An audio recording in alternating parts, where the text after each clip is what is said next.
Ya dijimos que toda carga en movimiento genera un campo magnético. Consideremos una carga eléctrica Q que se mueve con una velocidad v.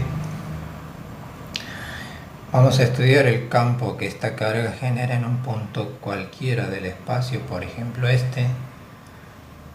En este caso llamaremos R al vector que va desde la carga que genera el campo magnético hasta el punto en donde se calcula el campo magnético.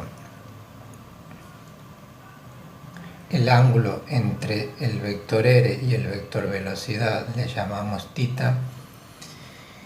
Esta carga en este punto P generará un campo magnético que viene dado por la siguiente ecuación. Mu sub 0 sobre 4pi por la carga, el vector velocidad, producto vectorial, un vector unitario r, sobre el módulo del vector r. El vector unitario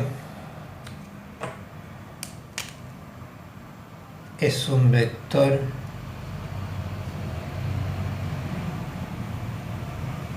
de módulo 1 y de dirección y sentido coincidente con el vector r, de tal suerte que se puede expresar que el vector r es igual al producto del módulo de dicho vector por su vector unitario.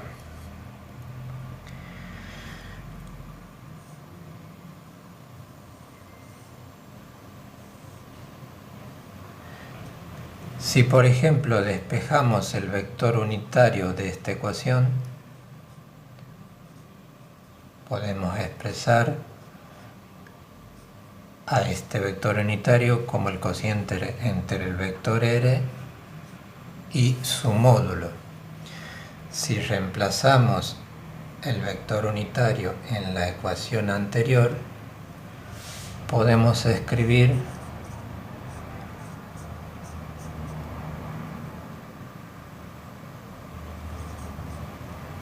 la misma ecuación reemplazando el vector unitario por el vector r dividido su módulo.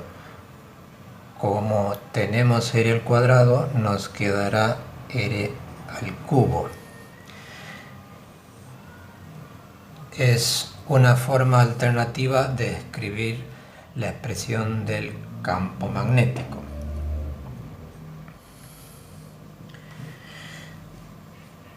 Mu sub 0 es una constante denominada permeabilidad del vacío o permeabilidad del espacio libre, que en el sistema internacional es 4pi por 10 a la menos 7 Tesla metros sobre ampere.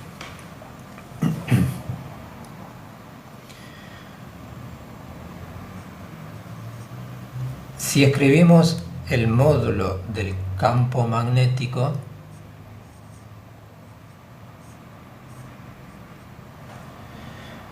este módulo será igual a mu sub 0 sobre 4pi, valor absoluto de la carga,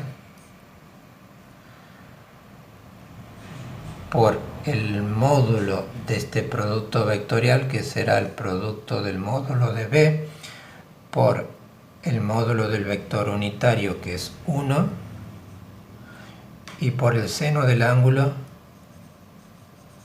comprendido entre estos dos vectores, que, como vimos, es θ,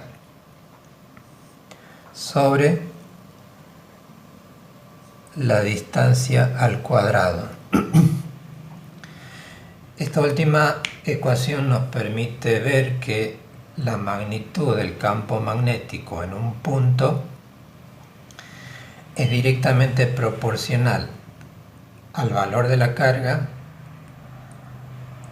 al módulo de la velocidad y al seno del ángulo comprendido entre la velocidad y el vector r. Y es inversamente proporcional al cuadrado de la distancia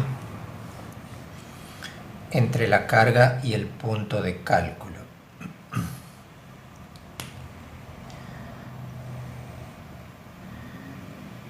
Si tenemos nuestra carga Q moviéndose con una determinada velocidad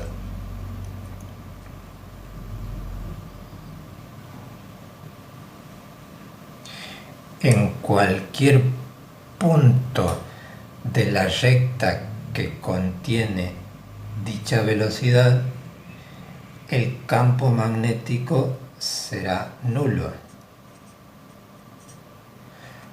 puesto que si los puntos están delante de la carga, el ángulo θ será 0 grados, y si está detrás el ángulo será 180. En cualquiera de los dos casos el seno será igual a 0 y por lo tanto el campo magnético, como dijimos, en cualquier punto sobre la recta en la cual se encuentra moviendo la carga Q, tendremos un campo magnético nulo. Respecto a la dirección y sentido del campo magnético,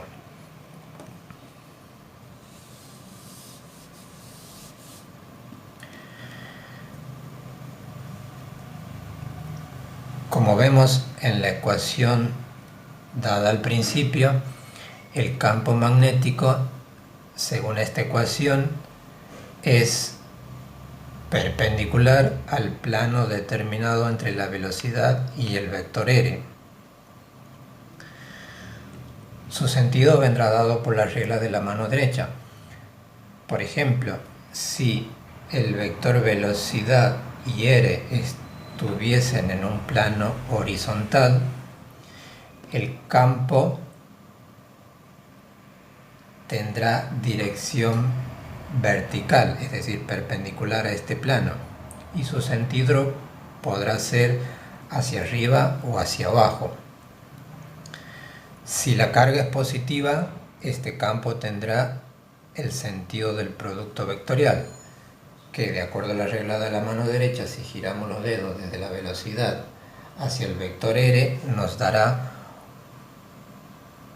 un producto vectorial vertical y hacia arriba, y por lo tanto el campo magnético en el punto será vertical y hacia arriba.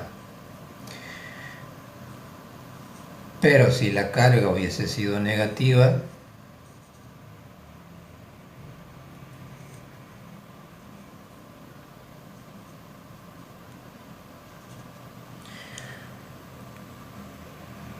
nuevamente consideramos este punto P, el producto vectorial sigue siendo hacia arriba,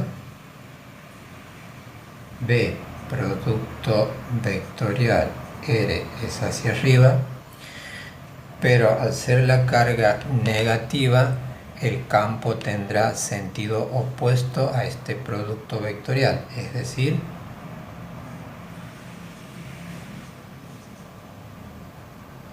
que si estos dos vectores están en un plano horizontal, el campo magnético tendrá dirección vertical y sentido hacia abajo.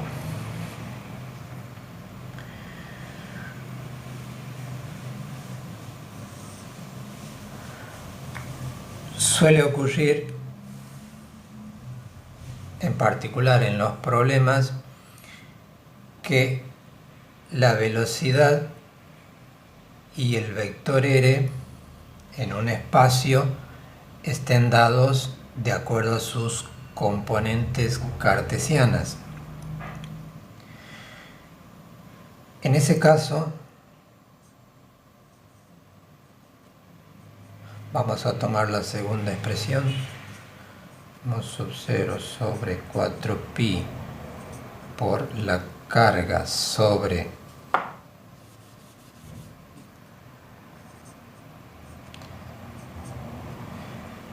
el módulo de R al cubo multiplicado por este producto vectorial. A este producto vectorial lo vamos a representar mediante un determinantes de 3 por 3. En la primera fila tendremos los vectores unitarios,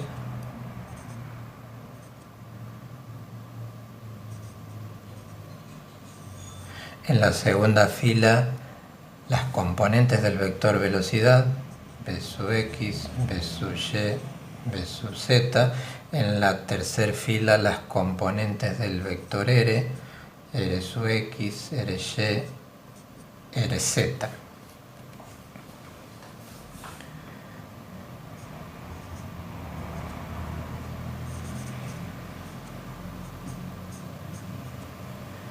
De forma tal que si resolvemos, perdón, aquí es el cubo, si resolvemos este determinantes, por ejemplo, a partir de la primera fila, tendremos el primer elemento, que es el vector unitario y, multiplicado por menos 1 elevado a una potencia que resulta de sumar el número de fila y columna de este elemento, es decir, 1 más 1 es 2, menos 1 al cuadrado es 1 positivo. Y eso queda multiplicado por el determinante que resulte de anular esta fila con esta columna, es decir, tenemos este determinante que nos dará v sub y por rz menos vz por ry, más el segundo elemento de la fila, j multiplicado por menos 1 elevado a la, en este caso 3, puesto que es el elemento j está en la primera fila y en la segunda columna. Menos 1 elevado a la 3 nos da menos 1.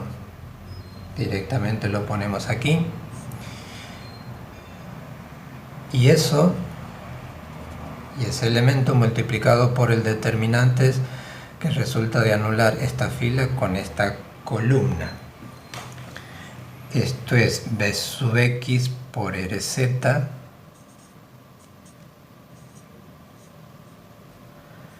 menos v sub z por rx, más el tercer elemento de la fila k por menos 1 elevado, en este caso, si es fila 1, columna 3 elevado a la 4, nos da 1 positivo por el determinante que resulta de anular esta fila con esta columna, este de aquí. Y en este caso tendremos v sub x por ry menos v sub y por rx. Y ahí tenemos una forma de calcular el campo magnético a partir de las componentes tanto del vector velocidad como del vector r.